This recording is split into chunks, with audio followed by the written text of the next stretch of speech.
Railway station, बस अड्डा और धार्मिक स्थलों पे आप भीख मांगते हुए ऐसे कई भिखमंगों को देखा होगा आपने। हालांकि सरकार की कई योजनाएं हैं भीख मांगने को लेकर के, जो है कई योजनाएं कि भीख नहीं मांगना है, उनके लिए योजना भी जो है सरकार चला रही है। लेकिन आप इन जगहों पे किसी भिखमंगे के गले में क्यूआर कोड, हाथ में टैब लिए भीख मांगते हुए आपने नहीं देखा होगा। इस तरह के भिखमंगे को आप किस श्रेणी में रखेंगे, आपके मन में यह सवाल आ रहा होगा। आज मैं इसी तरह की एक भिखमंगे की कहानी बताऊंगा। मेरा नाम है पवन प्रत्यय और आपने देखना शुरू कर दिया है प्रभात खबर। मित्रों, एक ऐसा भिखमंगा जो कि पूरे देश में डिजिटल भिखमंगे के रूप में चर्चित है, वो कहाँ का रहने वाला है यह भी मैं बता रहा हूं। वह भिखमंगा जो है वो डिजिटल भिखमंगा जिसके गले में क्यूआर कोड और हाथ में टैब लिए वह बिहार के बेतिया स्टेशन पर भीख मांगते हुए देखा जाता था। क्यों बोल रहा हूं मैं? यह एक दुखद घटना है जो कि आज आपसे मैं साझा कर रहा हूं। उस भिखमंगे की बात भी बता रहा हूं, कहानी भी बता रहा हूं। उस भिखमंगे का नाम है राजू प्रसाद। आज इस चर्चा का कारण है कि राजू प्रसाद का गुरुवार को यानी कि 9 मई को रात में सीने में दर्द हुआ। लोगों ने उसे अस्पताल में भर्ती कराया और बाद में पता चला शुक्रवार को सुबह कि उसका निधन हो गया है। डिजिटल भिखमंगा राजू प्रसाद की चर्चा करने के पहले उनके बारे में भी जान लें कि वह कहाँ के रहने वाले थे। बिहार का इलाका जो कि पश्चिमी चंपारण का इलाका है, वहाँ का मुख्यालय बेतिया है।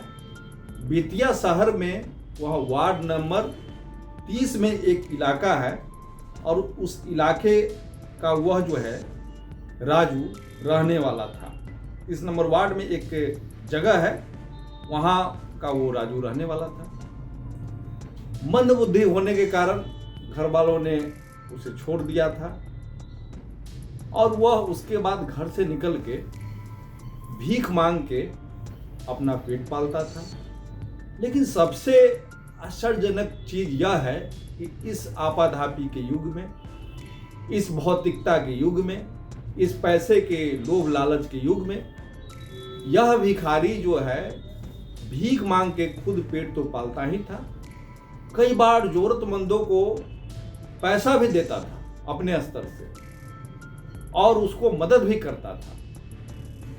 इस चर्चा का कारण यह है कि 2022 में इस भिखमंगे की तस्वीर ने सभी सोशल मीडिया के प्लेटफॉर्म पर धूम मचा दिया। दरअसल 2022 में राजू प्रसाद गले में क्यूआर कोड लेकर और हाथ में टैब लेकर भीख मांगते देखे गए। हम लोगों ने प्रिंट मीडिया में भी इसको प्रकाशित किया और देश भर में यह जो है तस्वीर वायरल हुई। उसके बाद से देश का यह भिखमंगा काफी चर्चित हो गया और सभी मीडिया प्लेटफॉर्म पे इनकी चर्चा होने लगी। खासा बात यह भी है कि एक बार लालू यादव की सभा हो रही थी। सभा के दौरान ये लालू यादव के मंच तक पहुंच गए और सबसे आश्चर्यजनक बात यह भी है कि वहाँ एक ट्रेन बेतिया से खुलती है, चलती है, अभी भी है। तो कुछ कालखंड में उसके पेंट्री कार से उसको लगातार भोजन भी दिया जाता रहा, हर दिन उसको भोजन दिया जाता रहा। दुखद सूचना मिली कि अब राजू प्रसाद जो है, जो कि बेतिया स्टेशन पर डिजिटल भिखारी के रूप में प्रचलित थे, अब इस दुनिया में नहीं है, वह दुनिया को छोड़ के चले गए। लेकिन यह जरूर सुखद है कि राजू जो है भिखमंगे तो थे, लेकिन मैं भी अभी चर्चा कर रहा हूं सोशल मीडिया के माध्यम से और तमाम तरह के जो सोशल मीडिया के प्लेटफॉर्म हैं उस पर राजू की चर्चा हो रही है। राजू की आधुनिकता की चर्चा, राजू की भोले भाले की चर्चा हो रही है कि कैसे बिल्कुल जो है उस तरह से वो बात करता था। कई मीडिया प्लेटफॉर्म पे उसकी चर्चा होती थी और गले में वो जो है क्यूआर कोड लेके भीख मांगता था टैब लेके भीख मांगता था, लेकिन राजू जो है आज इस दुनिया से अलविदा कह दिया।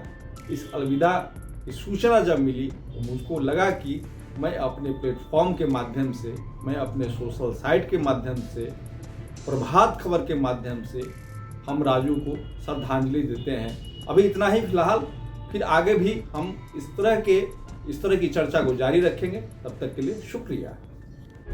प्रभात खबर.com, विश्वास वही, रफ्तार नहीं।